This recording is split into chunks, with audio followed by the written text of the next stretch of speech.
Your mother is dead to us. Amanda's voice slithered through the air like poison as she knelt before my children, her lips curled in a wicked smirk. Your dad's new wife is your real mom now. Isn't that right, kids? Emma, just 8 years old, pressed her trembling hands to her ears, while 6-year-old Lucas clutched his sister's arm, his sobs silent but gut-wrenching. I stood frozen in the doorway of my ex-husband's house, my pulse roaring in my ears. I had come to pick them up from their weekend visit, only to walk into this. That's enough, Amanda, I said, forcing my voice to stay steady despite the fury surging inside me. Years of medical training had taught me how to maintain control in the face of chaos. Emma, Lucas, get your bags. We're leaving. Amanda turned to me, her manicured nails tapping against the granite countertop, her expression dripping with satisfaction. Oh look, the abandoned wife finally graces us with her presence. Her eyes flicked over me, searching for cracks in my armor. How does it feel knowing Mark traded you in for someone younger? Prettier? I ignored her. She wasn't worth my breath. My children were. Come on, sweethearts, I murmured, kneeling to their level. Mom's here now. It had been 6 months since Mark walked out, leaving behind the wreckage of our marriage for his perky, wide-eyed dental hygienist, Jessica. The divorce had been brutal, but I had fought to keep things civil for the sake of my children. Amanda, however, had waged a private war, one she intended to win by turning Emma and Lucas against me. We barely made it to the car before Lucas broke the silence. Aunt Amanda said you didn't love us enough to keep our family together, he whispered, his little fingers curling tightly around mine.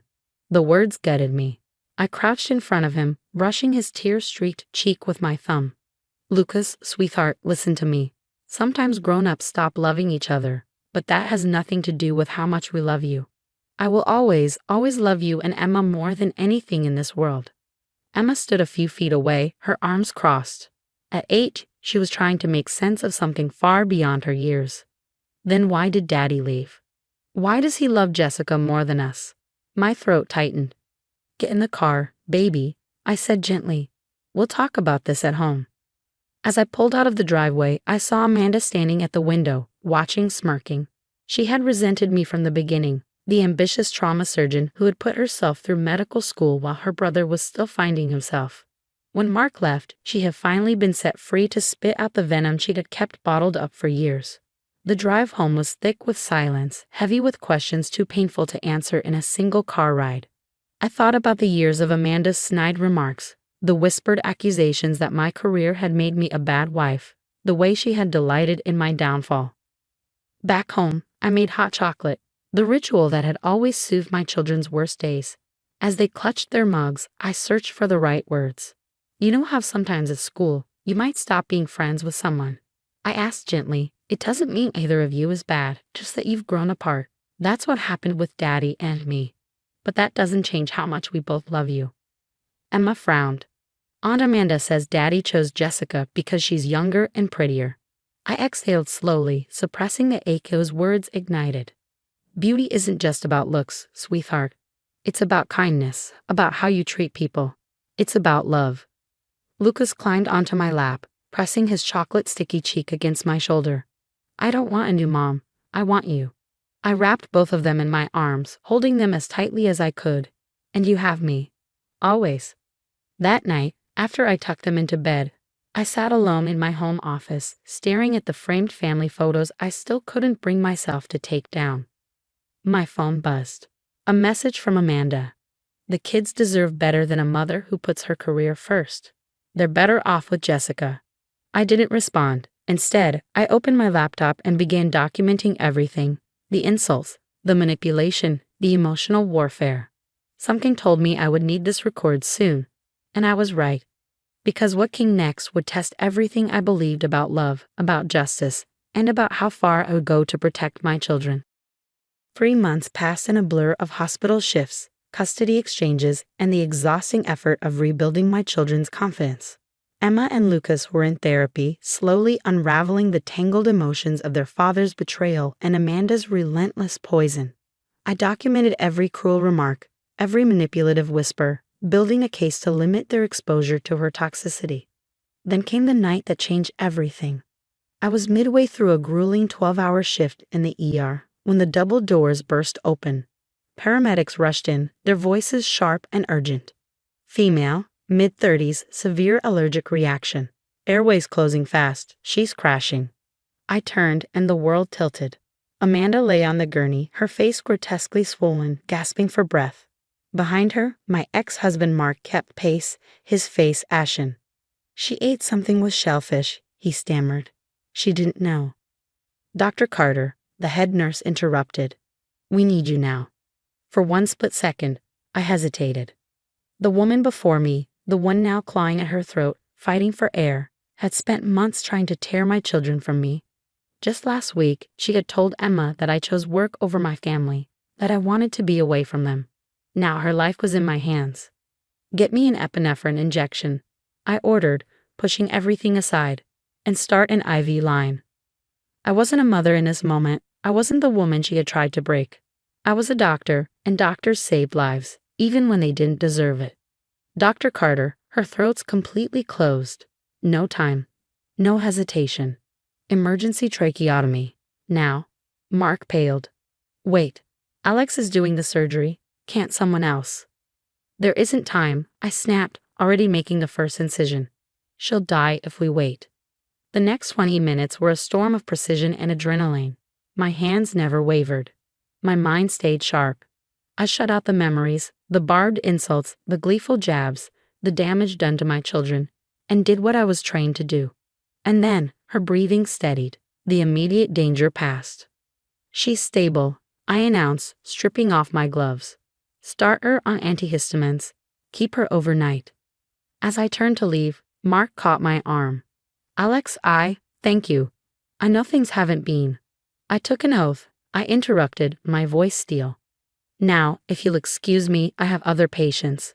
I made it halfway down the hallway before ducking into an empty consultation room. My hands trembled as the adrenaline wore off. I had just saved the life of the woman who had spent the last year trying to destroy mine. The confrontation. The next morning, as I finished my shift, Amanda's nurse approached me. She's asking for you. Want me to tell her you're unavailable? I should. But something in me whispered go. When I stepped into Amanda's room, she was propped up in bed, the swelling in her face reduced. She looked smaller, defenseless without her usual armor of makeup and contempt. How are you feeling?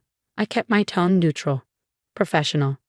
Like I almost died, she rasped, and like I owe you my life. I flicked through her charts. The emergency team did their job. Be more careful about what you eat. Alex, she said softly. I stilled. She had never called me by my name before. I know what I've done to you. To the kids. She swallowed. Horrible doesn't even begin to cover it. I sighed. This isn't necessary. It is, she insisted. Because when I was lying there, unable to breathe, all I could think about was how cruel I've been. How I've hurt those kids because I was jealous of you. I blinked. Jealous. Tears welled in her eyes. You've always been. Everything I wasn't. The successful doctor, the amazing mother. Even after Mark left, you held it together. I wanted to prove you weren't as perfect as everyone thought. I wanted to hurt you. By hurting my children? My voice wavered. Her lip trembled. I was wrong. So wrong. And then last night, you saved me without hesitation. You had every reason to walk away, but you didn't. I sank into the chair beside her bed, exhaustion pressing down on me. Amanda, I'm not perfect, I murmured. I've made mistakes. Plenty of them. But my children, they're the one thing I've done right. And watching you try to turn them against me, that's been the hardest thing I've ever endured. She reached for my hand. And this time, I didn't pull away. I'm so sorry, Alex. I know it doesn't fix anything, but I am truly, deeply sorry. For the first time since meeting Amanda, I saw something real. Not malice. Not manipulation. Just regret. I exhaled slowly. The kids have therapy on Thursday. If you're really sorry, you'll tell them the truth. About everything. She nodded, tears spilling over. I will.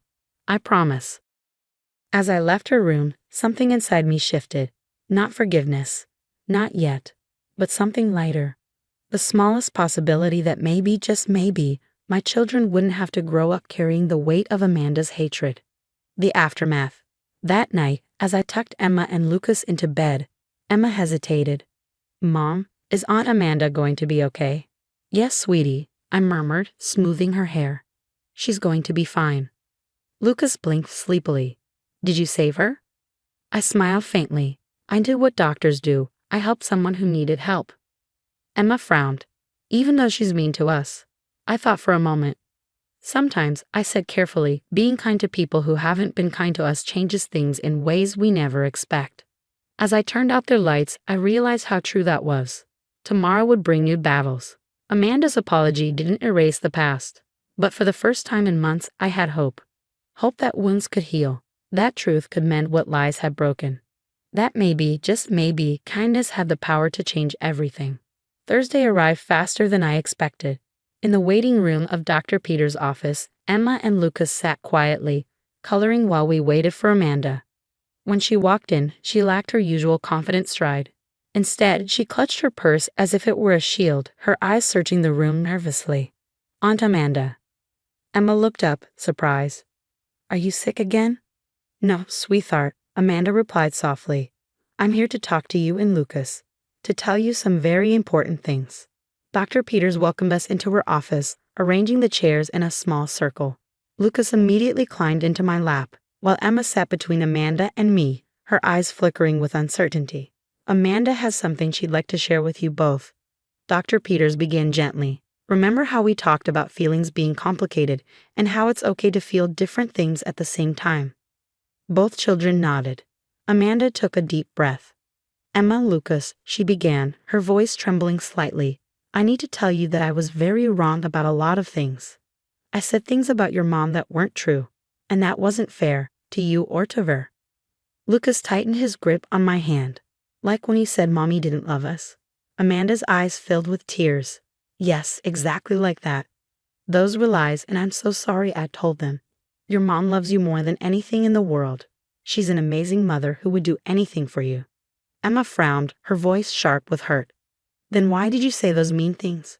Why did you try to make us love Jessica more? Amanda swallowed hard. Because I was jealous, she admitted. I was angry about things that had nothing to do with you, and I took it out on you and your mom. That was wrong of me. As Amanda continued, she apologized for specific moments, unraveling the web of lies she had spun. I watched as Emma and Lucas absorbed her words, their expressions shifting between confusion, hurt, and something softer, understanding. Your mother proved what kind of person she is when I was in the hospital. Amanda continued. She saved my life, even though I had been horrible to her. That's the kind of person your mom is, someone who helps others, even when they don't deserve it. Emma turned to me, her wide eyes filled with wonder. Is that true, Mom? Did you really save Aunt Amanda? I nodded.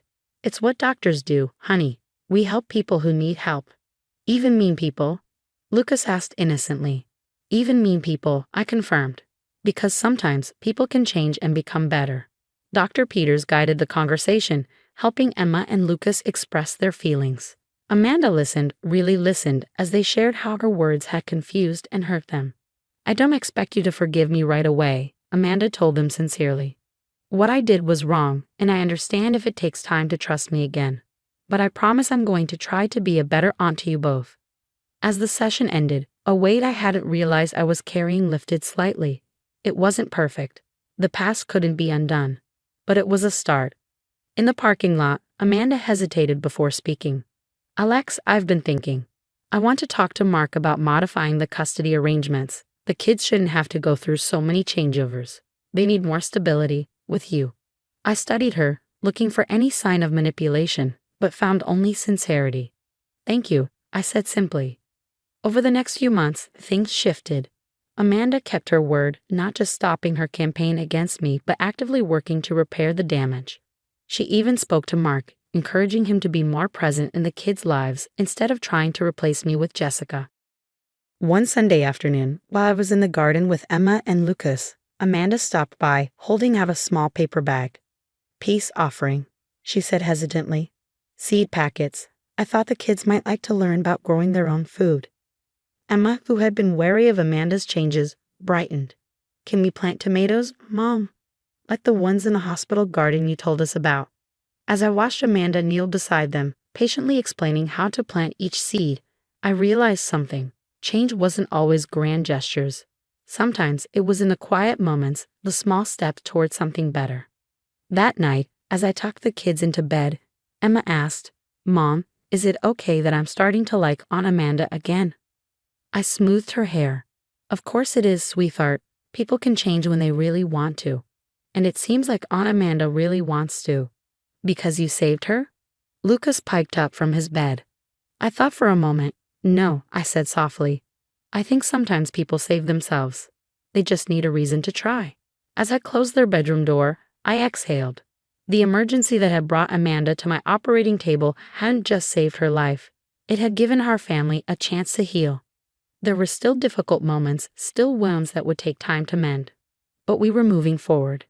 And sometimes that was the biggest victory of all.